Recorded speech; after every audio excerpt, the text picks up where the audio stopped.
I'd like to start by saying the events of last week for poor Sarah and her family were absolutely ghastly.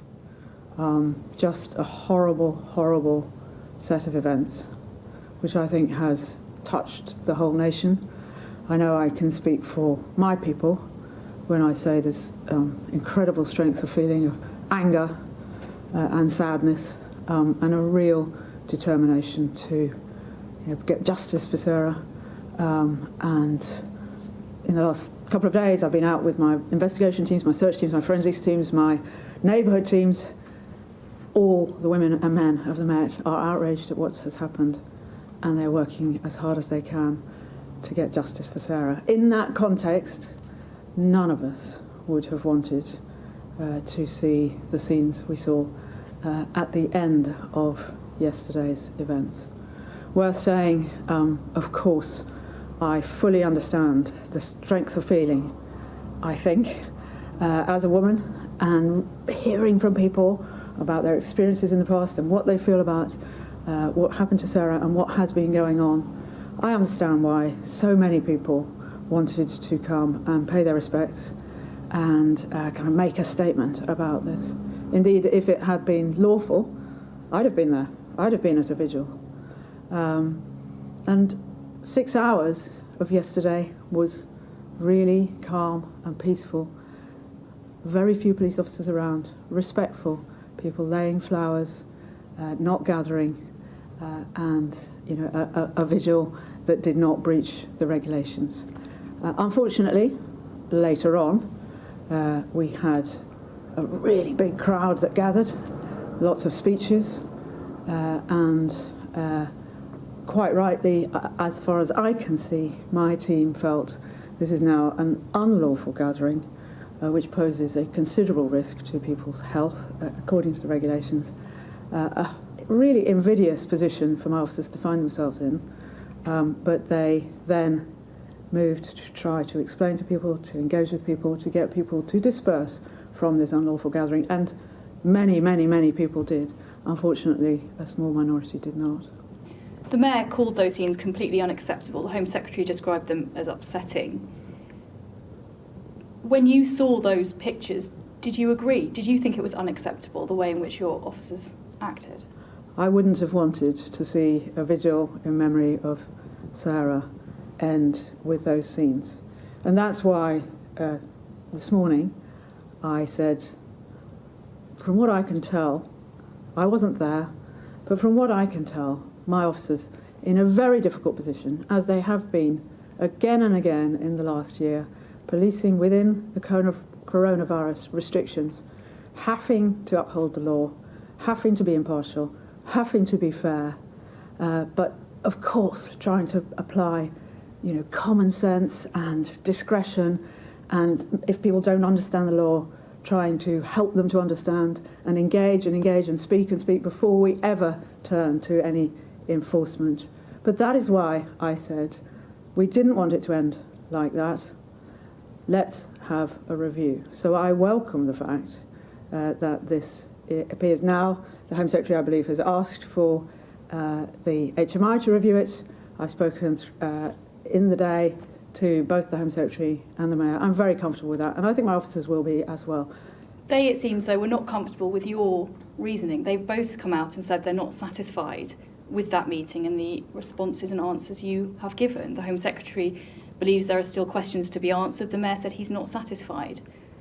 So I can't speak for them, and you've interpreted what they have said. They've said it in statements. What I can say is that I think it would be good for public confidence for this policing operation in the context that it was taking place in the round, given, of course, the extraordinary strength of feeling that there was at the time, but also given the fact that we're still in a pandemic. Unlawful gatherings are unlawful gatherings. Officers have to take action if people are putting themselves massively at risk. What we do in one event sets a precedent for other events. I am really comfortable that we review what happened. I don't think anybody who was not in the operation can actually pass a detailed comment on the rightness and wrongness of it. You know, this is fiendishly difficult policing, but also, I'm sure, for the people who wanted to, you know, express their feelings, that was a difficult situation for them. And that's why it needs a cold light of day, sober review, and I think we're all agreed on that. There have been calls from all quarters, many quarters, for you to resign. Are you considering your position? No, I'm not. What happened to Sarah appalls me. As you know, I'm the first woman commissioner of the Met.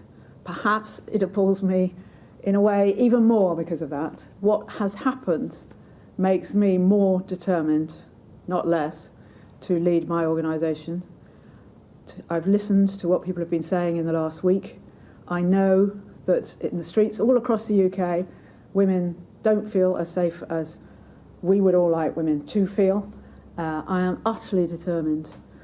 We've done an awful lot in the last 3 years to bring down violence, to, for example, set up our predatory offender units, get nasty, violent, all male, I may say, people arrested and charged for horrible violence against women. But there must be more we, as the Met, can do. There must be more the criminal justice system can do. And there must be more that wider society can do to ensure that women can walk around our streets being safer than they are now and feeling safer than they are now. So my view is I'm entirely focused on that. I'm focused on growing the Met to be even stronger and even better, together with others, at keeping women safe. And that's my job right now. Growing the Met is just one more. Growing the Met is going to be much harder given what's happened in terms of reputational damage. Do you feel you owe an apology to your frontline officers who are bearing the brunt of some of the fury and the feeling that is out there at the moment? I feel for my officers. I feel for them every day. I've just told you I've been out with them a great deal in the last 36 hours. That's the sort of commissioner I am. I completely recognise that they are, particularly in this last year, often finding themselves in very, very difficult situations. They are policing during a pandemic. Nobody wants a third wave to happen. It's only a few weeks since the NHS was on its knees. They have a really difficult job. They have to make fine judgments. They often don't have infinite information or all the time in the world. They have to make these really difficult calls. And I don't think anybody should be sitting back in an armchair and saying, well, that was done badly, or I would have done it differently, without actually understanding what was going through their minds. I guarantee that every single officer who was policing last night, like me, would rather we were not in a time of coronavirus. There could be a large, peaceful set of vigils all over the country, and most of them would have been at those vigils. And I guarantee also that my officers up and down London and beyond, if they weren't working, will have been thinking of Sarah at 9:30 last night. They will have been lighting their candles or pausing, and it's something we care about very, very deeply.